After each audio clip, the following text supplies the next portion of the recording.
ॲक्च्युअलमध्ये मला माझा अनुभव सांगायला आवडेल. ॲक्च्युअलमध्ये मी ना केस गळतात ह्या भीतीने मी चांगलं कोम्बिंग करतच नव्हते.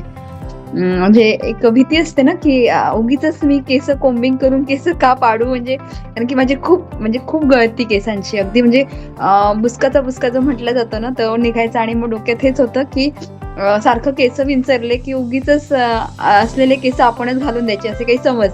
पण आज सायंटिफिक कोम्बिंग काय आहे आणि कोम्बिंगचं महत्त्व आणि थँक यू आज सगळ्या गोष्टींची छोटी-छोटी माहिती एवढ्या म्हणजे आत्मीयतेने तुम्ही अगदी तळमळतेने सांगता.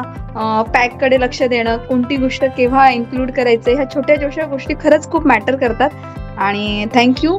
ह्या सेशनमुळं केसांचं महत्त्व कळलं, कोम्बिंगचं महत्त्व, त्याच्याबरोबर काय खायला पाहिजे daily.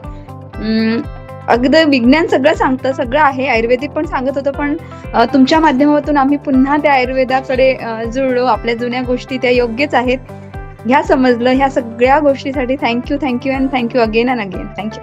Thank you so much. Great and experience. My feeling is जरूर सांगेल.